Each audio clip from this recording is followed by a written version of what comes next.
Pilih untuk mengadakan retreat jemaat tanggal 24 sampai tanggal 26 Oktober. Namun demikian, sebelum kita menikmati permainan games di alam, kita lebih dulu memuliakan Tuhan dalam ibadah hari Sabat. Kita bersyukur oleh karena lagu-lagu pujian yang sudah dinaikkan ke hadirat Tuhan.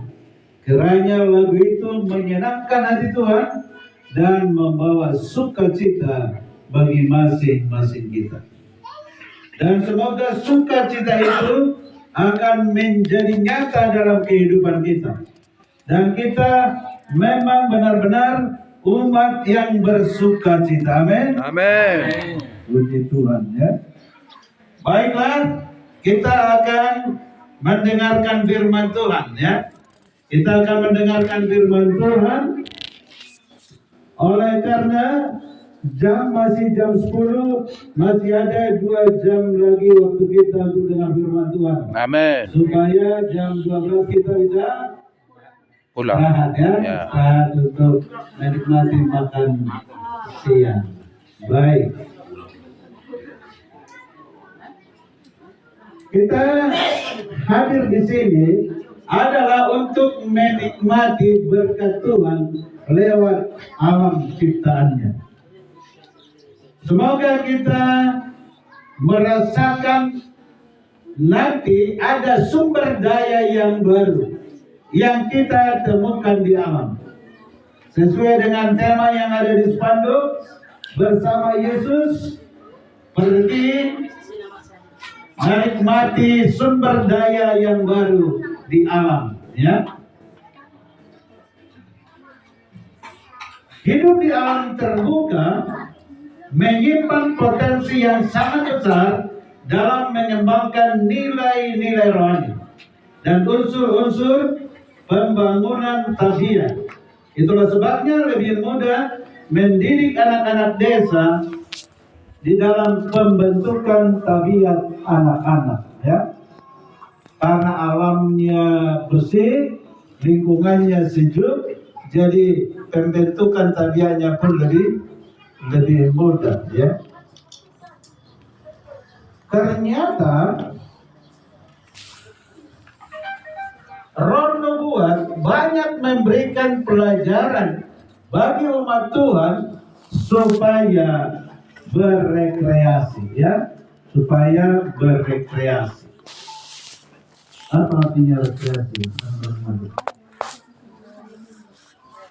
Anak muda, usiamu.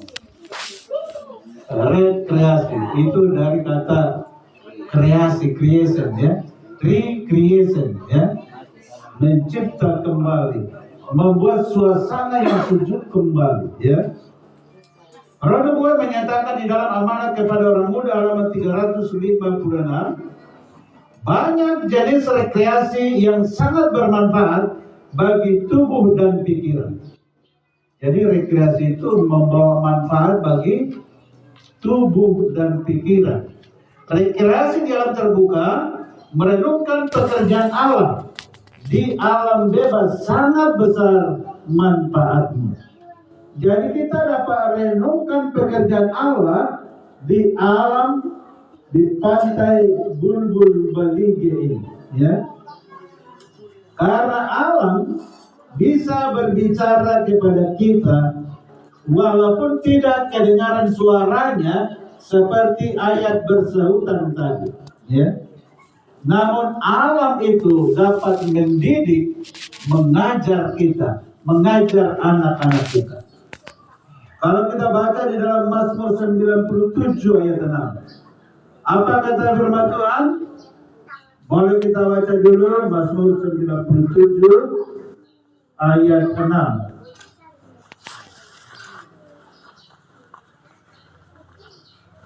Ada dapat?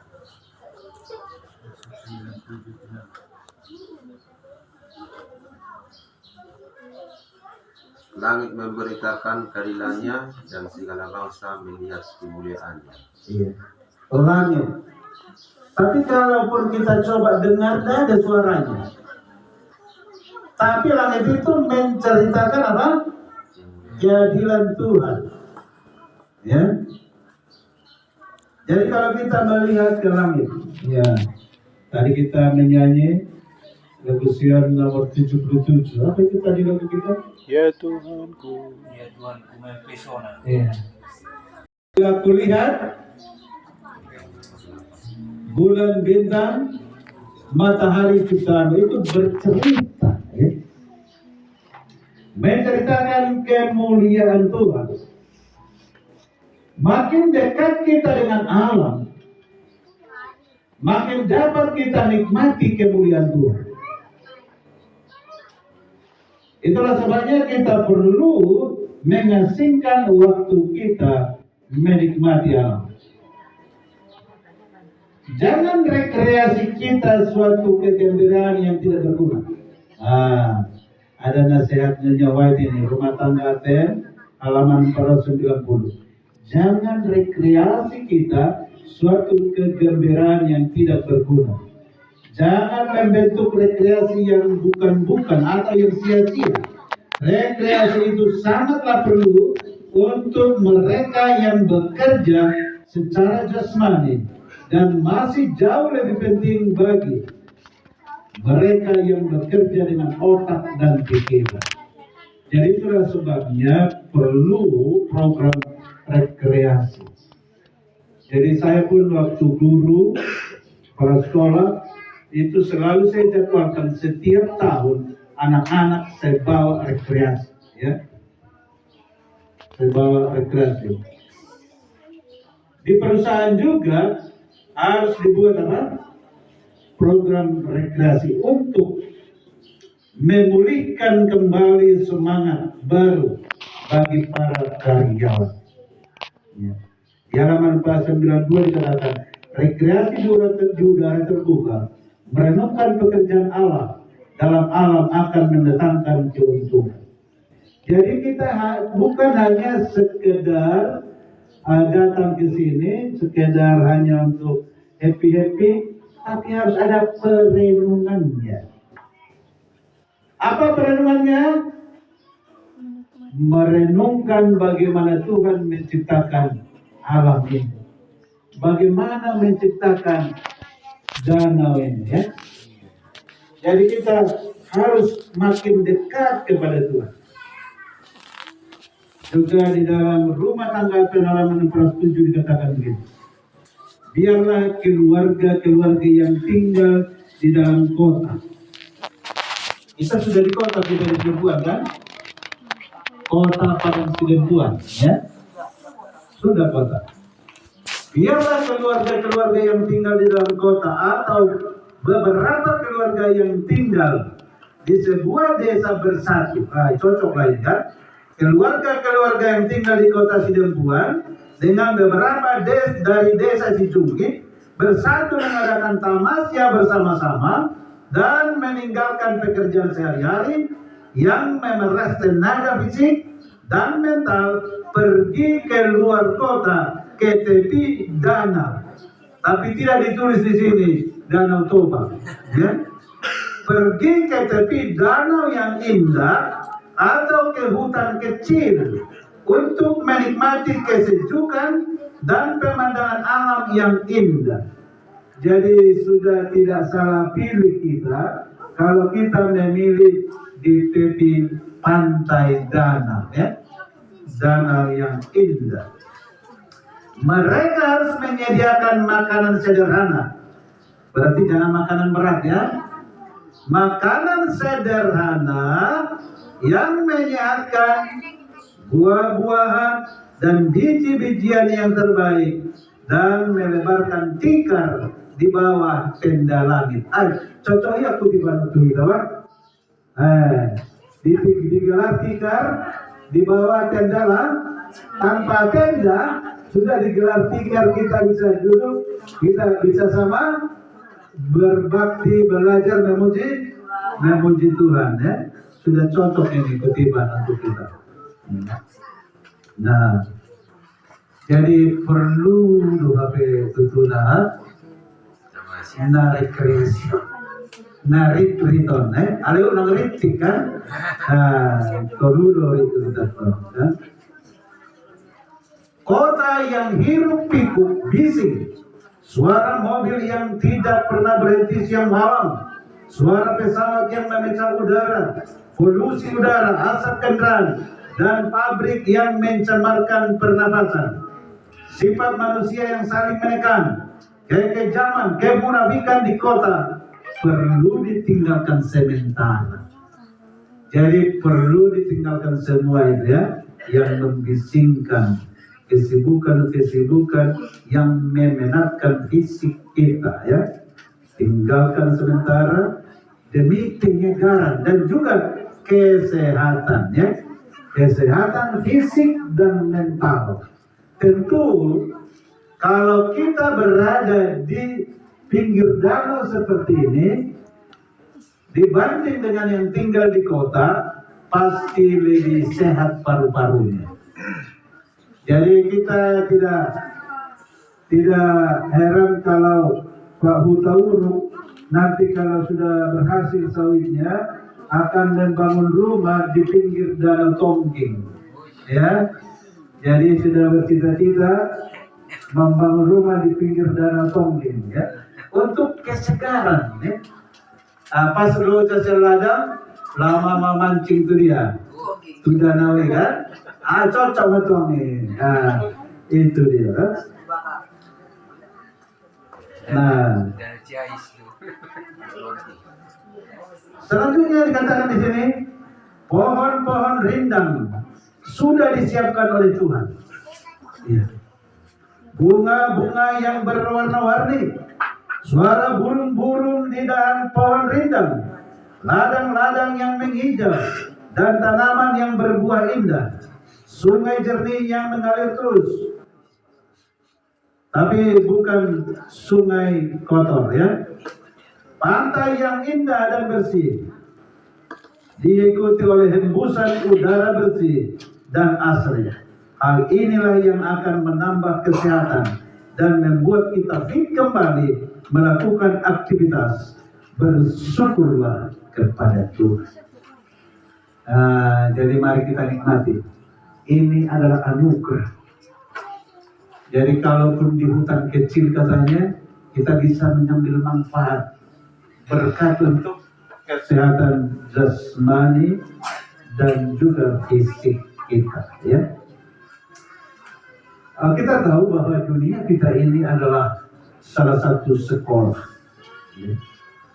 Dulu sebelum ada Alkitab yang menjadi buku pelajaran diberikan Tuhan kepada umat-umatnya adalah alam, langit. Langit itu menjadi buku pelajaran. Bulan, bintang, matahari, itu yang disiapkan Tuhan. Jadi hukum alam, kalau kita ikuti, itu menjadi hukum kesehatan. Itu adalah hukum Tuhan. Di alam ini Tuhan sudah atur keharmonisan. Tapi datanglah manusia dengan ilmu pengetahuannya, tapi mencari keuntungan sendiri, merusak keharmonisan alam. Adalah penebangan hutan yang tidak teratur, sehingga terjadilah reboisasi, maka terjadilah kebencian. Kita bisa belajar dari bunga, kita bisa belajar dari burung, belajar dari semut, seperti apa yang dikatakan oleh Raja Salomo, dan kita belajar dari pelangi, ya. Apa pelajaran yang dapat dari pelangi? Bercahaya. Bercahaya. Keindahan. Ya. Dan juga ada pesan dari pelangi, bahwa pelangi menyatakan tidak akan terjadi lagi riba. Itu pesannya, ya. Kalau begitu, sementara kita sudah ada di alam terbuka ini sekarang, kita harus lupakan pekerjaan, ya. Jadi bagaimanapun sekarang pekerjaan untuk yang akan dikerjakan hari Senin, kita lupakan dulu ya. Kita simpan dulu sejenak kesibukan itu ya. Rekreasi mengajak kita meninggalkan tugas-tugas dan beban kita sehari-hari. Rekreasi memberikan kita kesegaran pikiran dan tubuh, dan demikianlah menyanggupkan kita kembali melakukan tugas-tugas kita dengan tenaga yang baru. Pendidikan halaman 158. Supaya fit dengan tenaga yang baru, mari kita bawa sumber daya yang baru dari alam ini ke tempat kerja kita nanti ya. Kita bawa itu. Dan Yesus juga sering meninggalkan rumah. Dia pergi ke alam. Ya. Jadi dia menemukan sumber dayanya di alam. Maka dari sini kita mengambil tema kita, bersama Yesus pergi ke alam untuk menemukan sumber daya yang baru.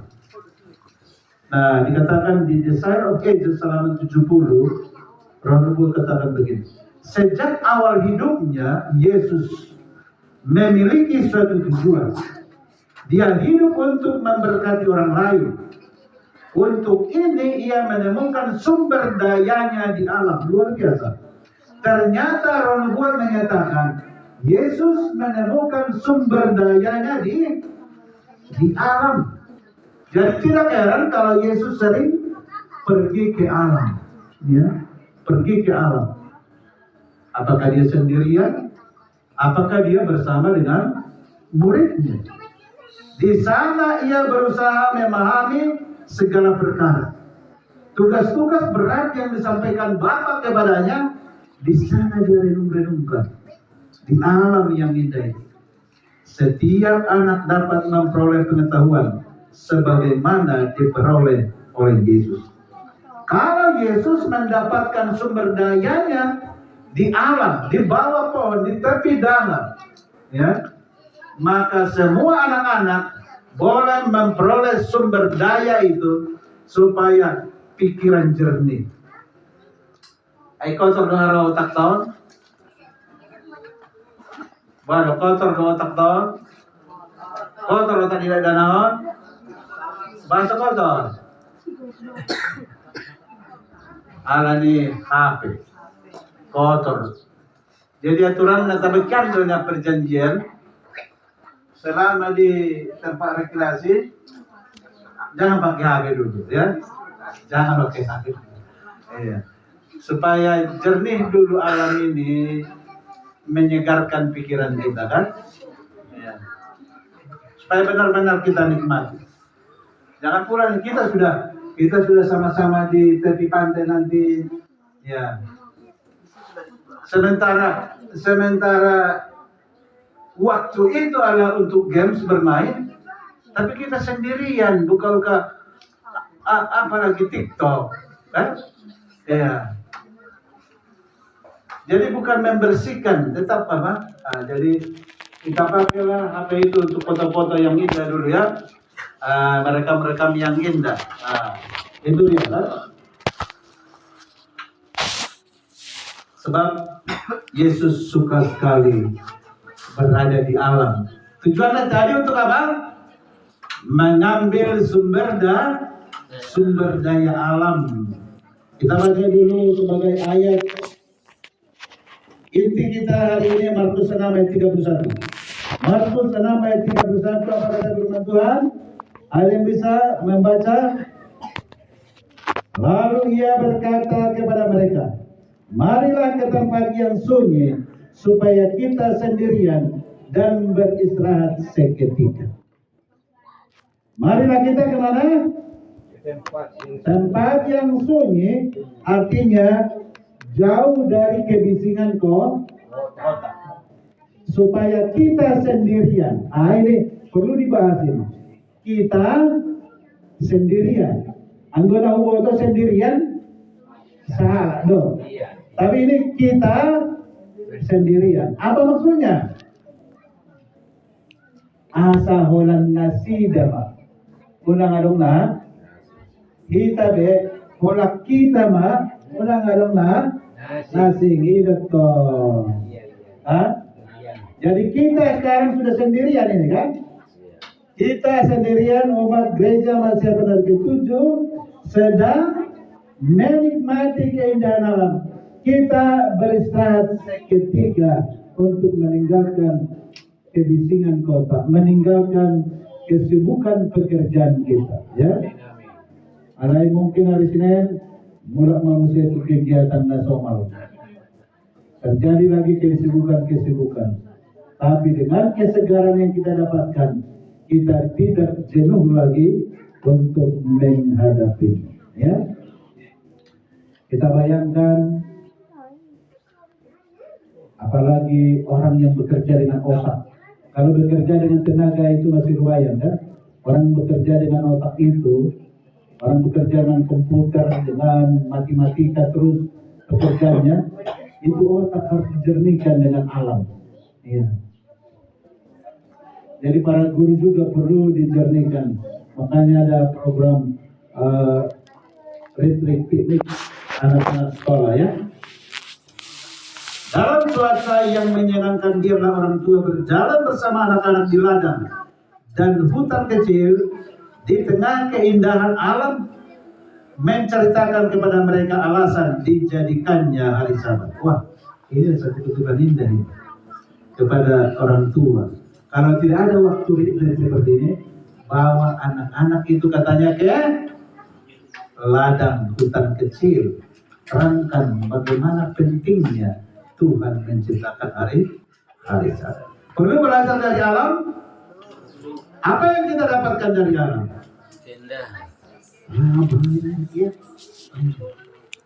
Nah, di Alkitab sebelum ada ilmu pengetahuan alam di sekolah, sudah diajarkan ada rotasi bumi. Ya. Orang-orang muda bagaimana rotasi bumi? Ini orang-orang muda ini karena tidak main TikTok mungkin dari tadi pagi sampai sekarang seperti Yesus saya lihat. Ya. Bagaimana rotasi? Rotasi bumi. Orang muda. Kita baca dulu ilmunya dari Alkitab. Apa rotasi bumi dari Alkitab? Khotbah 1 ayat 5 sampai 7. Baca Ayo. Khotbah 1. Kita mau belajar dari alam ini dari Alkitab. Khotbah 1. Khotbah 1 ayat 5 sampai 7. Matahari terbit, matahari terbenam, lalu terburu-buru menuju tempat ia terbit kembali. Angin bertiup ke selatan, lalu berputar ke utara. Terus-menerus ia berputar, dan dalam putarannya angin itu kembali. Semua sungai mengalir ke laut, tetapi laut tidak juga menjadi penuh.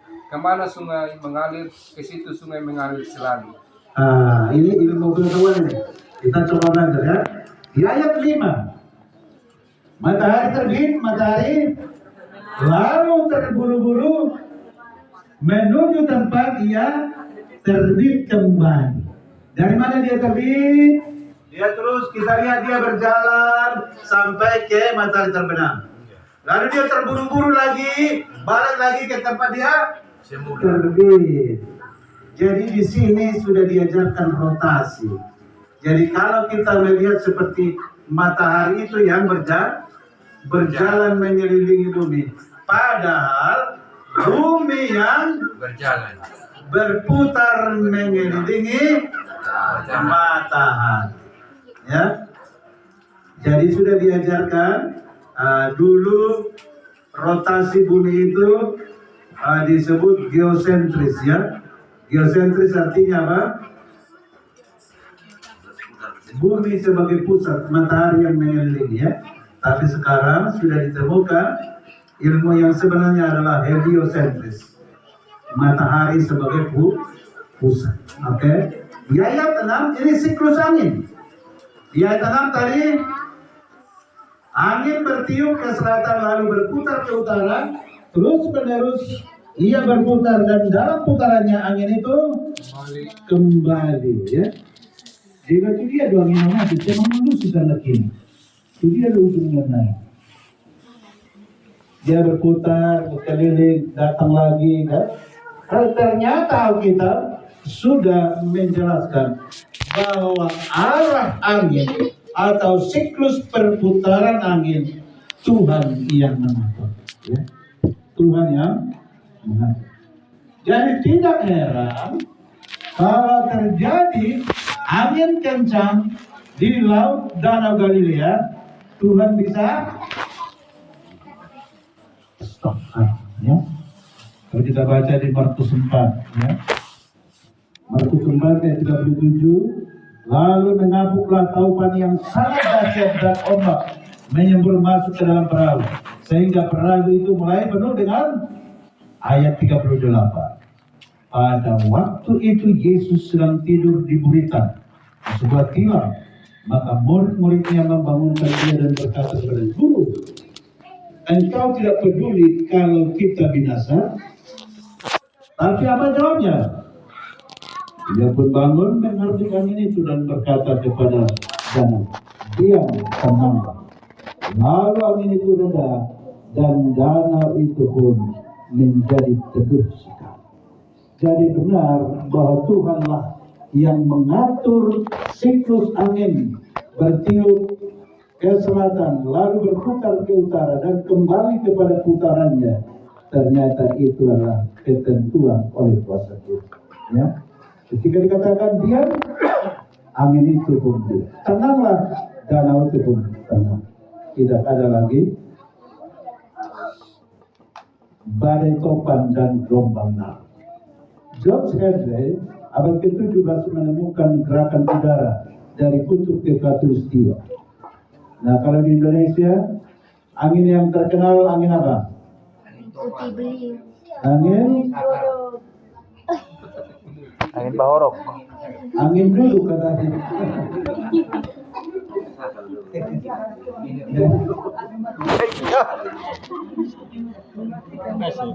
Jadi di Indonesia ada satu angin yang terkenal, angin Bahorok. Ya, iya. Kalau di Amerika angin apa? Angin tornado, ya. Iya. Nah, jadi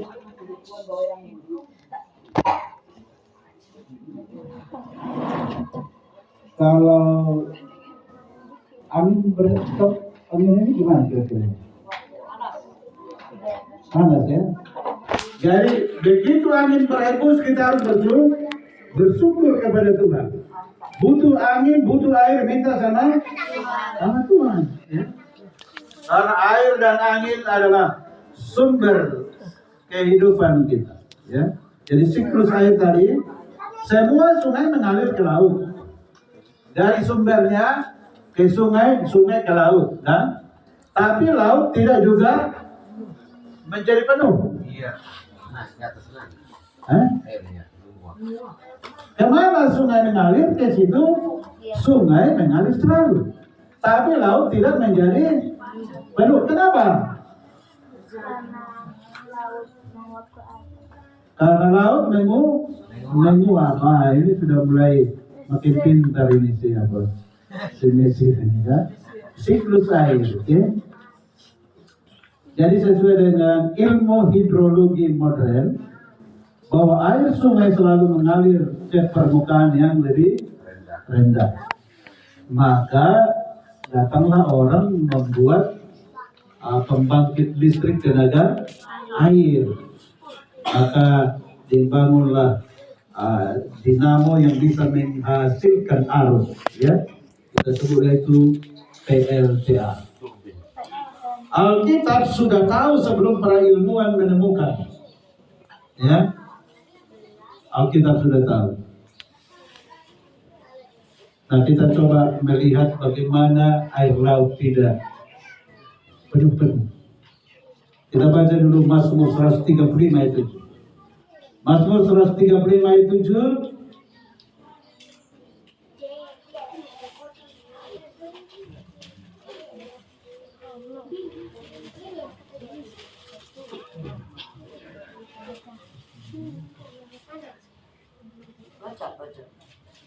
Ia menaikkan kabut dari ujung bumi, ia membuat kilat mengikuti hujan, ia mengeluarkan angin dari dalam perbendaharaan. Ia mengeluarkan kabut dari ujung bumi. Kalau kita melihat kabut, kan? Terus ia membuat kilat mengikuti. Jadi biasanya kalau sudah ada kabut, ada awan gelap, datang hujan, diikuti dengan apa? Kilat. Ia mengeluarkan angin dari dalam perbendaharanya. Jadi angin itu ada di dalam perbendaharaan Tuhan. Nah, jadi dengan ini terjadilah namanya evaporasi. Terjadi apa namanya? Evaporasi. Apa itu evaporasi? Seperti ini. Ada namanya kondensasi. Ada namanya presipitasi. Ya. Inilah yang ditemukan oleh Raja Daud di Mazmur 135 ayat 7. Sebelum ilmu geologi ada. Ya. Jadi Alkitab bukan saja menuliskan siklus air, juga menerangkan mengenai evaporasi. Ya. Evaporasi adalah proses pembentukan uap air atau yang lebih dikenal dengan penguapan. Jadi apa evaporasi? Pembentukan air atau penguapan. Iya, penguapan. Air laut menguap dan uap itu naik menjadi embun butir-butir air, ya. Uap air itu bukan saja berasal dari permukaan air di bumi, tapi juga dapat berbentuk melalui penguapan pada permukaan tumbuhan atau makhluk hidup yang lain. Penguapan seperti itu disebut transpirasi.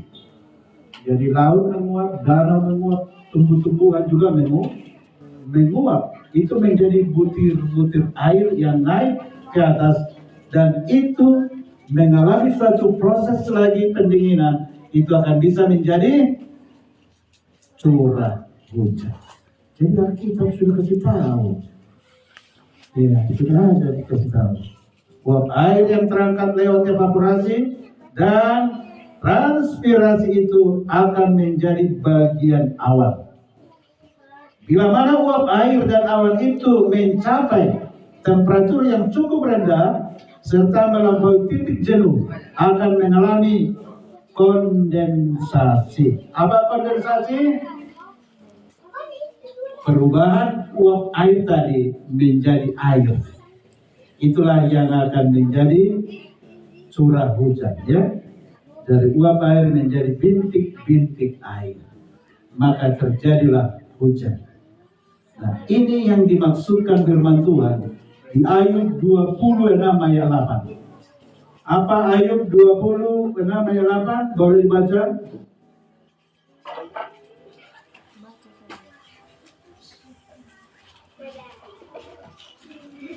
Ayub 20. Ia membungkus air di dalam awannya, namun awan itu tidak robek.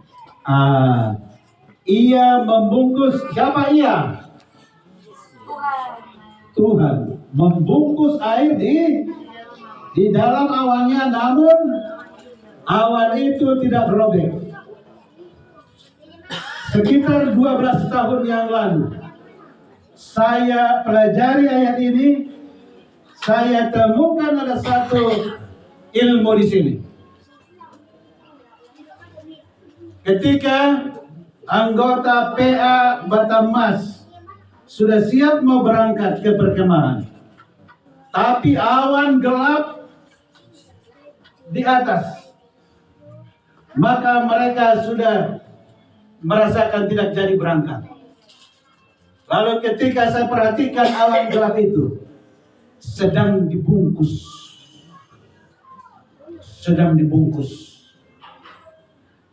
Saat itu saya berdoa.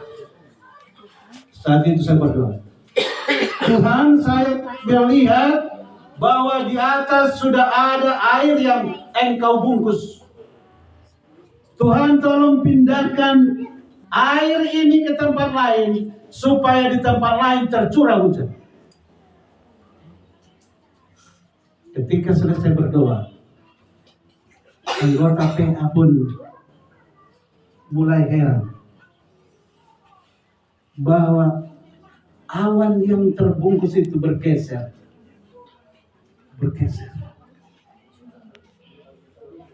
Dan akhirnya tidak turun hujan. Jadi saya kalau diminta berdoa untuk hujan, kalau dia belum turun, saya yakin hujan itu bisa pindah. Tapi kalau dia sudah turun, aku sudah susah memintanya kepada Tuhan. Sudah susah memintanya kepada Tuhan. Karena dia sudah sempat apa? Turun. Pecah.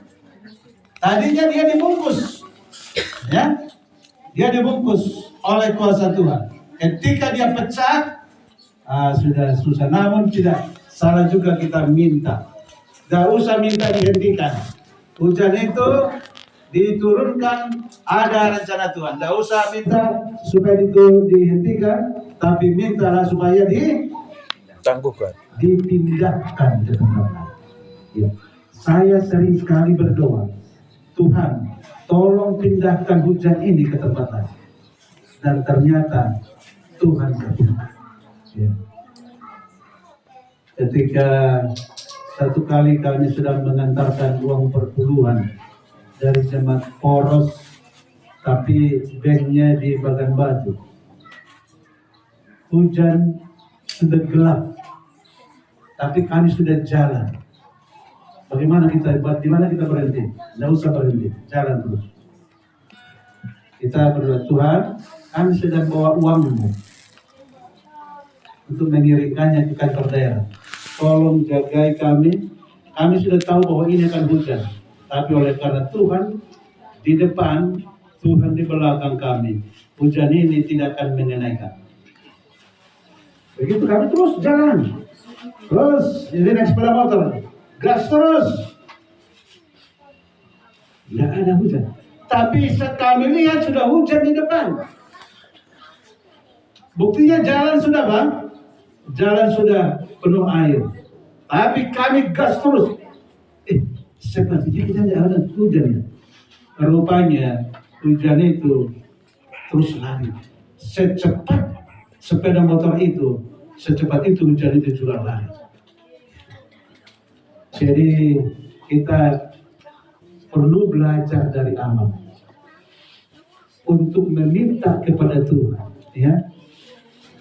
Jadi seperti air ini, ada satu ilmu yang saya dapatkan mau saya bagikan sama kita. Ketika dia masih dibungkus, ya, ia membungkus air di dalam awannya, namun awan itu tidak robek. Jadi kita minta kepada Tuhan supaya awan itu tidak robek, maka dikirimkanlah angin menghembuskan itu ke tempat lain, supaya di tempat angin lain itu dirobek kalau kita sedang membutuhkan supaya cerah.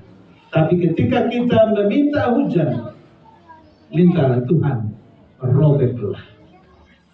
Tuhan robeklah awan yang membungkus butiran-butiran air itu. Partikel-partikel air yang kecil apabila bersatu akan membentuk titik-titik air yang lebih besar.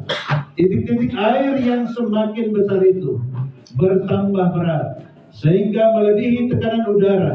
Sebagai akibatnya titik air tersebut turun ke bumi dalam bentuk curah hujan.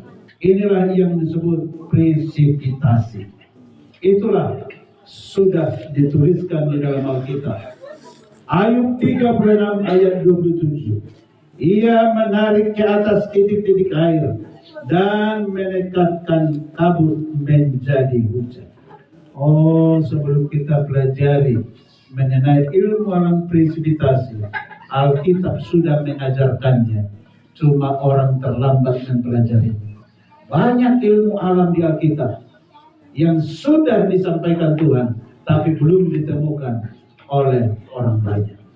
Oleh karena itu, jangan berhenti belajar Alkitab, karena sesungguhnya banyak ilmu pengetahuan yang kita dapatkan dari Alkitab, dan banyak manfaat sumber daya yang kita dapatkan dari alam yang terbuka ini.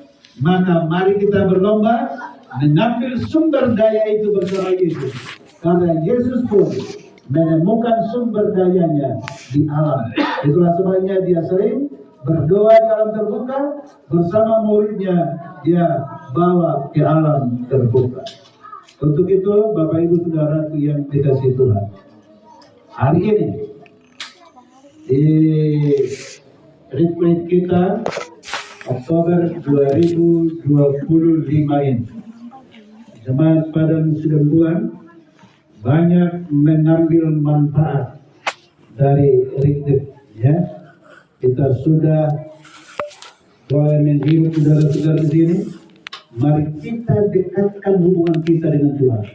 Semakin dekat kita dengan alam, semakin dekat kita dengan Tuhan, semakin kita temukan sumber daya yang menguatkan fisik dan mental kita.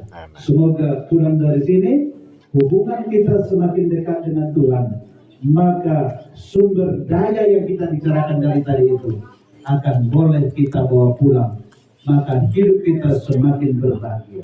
Bapak Ibu Saudara, kebahagiaan bukan dicari, kebahagiaan itu nikmati. Nikmatilah kebahagiaan, jangan cari kebahagiaan, ya. Jangan cari kebahagiaan, tapi nikmati kebahagiaan. Sebagai contoh, seekor kucing kecil, coba perhatikan kalau ada kucing kecil, kalau dia sudah mulai lari-lari, dia sering berputar-putar mengejar ekornya. Dia sering berlari-lari mengejar ekornya. Lalu datang mamanya ditanya, nah kenapa kau berputar-putar kejar-kejar ekormu? Ma, kalau aku sudah pegang ekorku ini, aku sudah bahagia banget. Bodoh kali kau kan. Kau jangan lari-lari, duduklah kau tenang, peganglah ekormu. Kan sudah dapat. Nah itu artinya, kalau memang ekor itu kebahagiaan, tidak usah lari-lari mengejarnya. Pegang langsung, nikmati kebahagiaan itu. Jadi mulai sekarang, jangan ada di antara kita pencari kebahagiaan, tapi nikmati kebahagiaan. Amin. Mari kita nikmati berkat Tuhan supaya kita menjadi orang yang berbahagia. Amin. Tuhan Yesus.